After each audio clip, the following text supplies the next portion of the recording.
এই গরমে লোক শূন্য বলেই চলে। আগে বেচা কিনা কম ছিল, কিন্তু এই গরমে, তীব্র গরমে অনেক বেশি, কিন্তু গরমে রাস্তায় থাকা যায় না। প্রচন্ড গরমে অনেক সময় মাথা মাথা ঘুরে পানি খাইতে হয়। কি কম গরম আরো তীব্র, ডাবল হয়ে গেছে এরকম অবস্থা।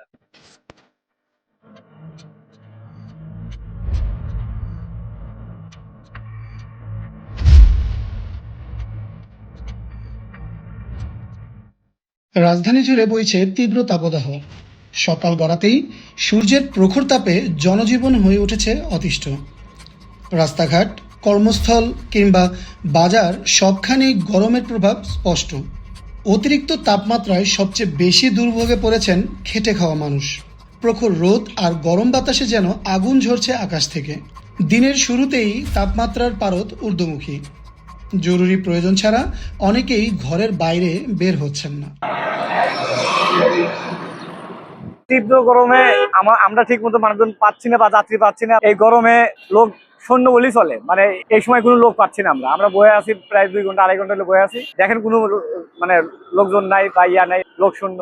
জীবিকার তাগিদে রিক্সা চালক, দিনমজুর, নির্মাণ শ্রমিক ও পথের ক্ষুদ্র ব্যবসায়ীদের কাজ থেমেনি।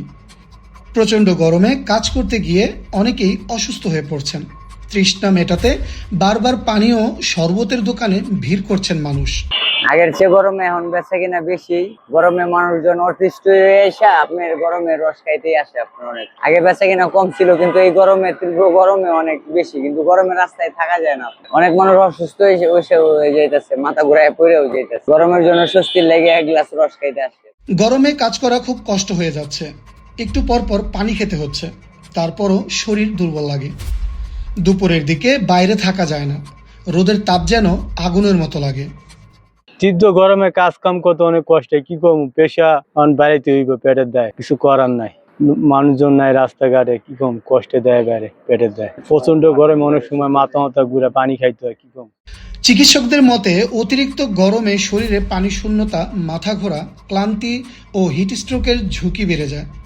তাই পর্যাপ্ত পরিমাণ পানি পান করা, হালকা পোশাক ব্যবহার এবং প্রয়োজন ছাড়া রোদে না থাকার পরামর্শ দিয়েছেন তারা। গরমের সময় বেশি করে পানি ও তরল খাবার গ্রহণ করতে হবে। শিশু ও বয়স্কদের প্রতি বিশেষ যত্ন নিতে হবে। আবহাওয়াবিদরা বলছেন, আগামী কয়েকদিন তাপমাত্রা আরও বাড়তে পারে, ফলে জনজীবনে দুর্ভোগ আরও বাড়ার আশঙ্কা রয়েছে।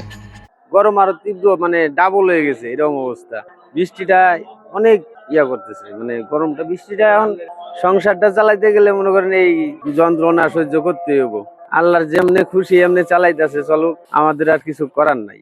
প্রখর রোদ আর তীব্র গরমে হাঁসফাঁস করছে নগর জীবন। স্বস্তির বৃষ্টির অপেক্ষায় মানুষ।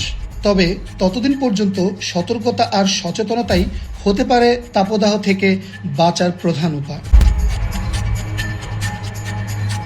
সাইফুল ইসলাম জয়, রিপোর্টার্স 24।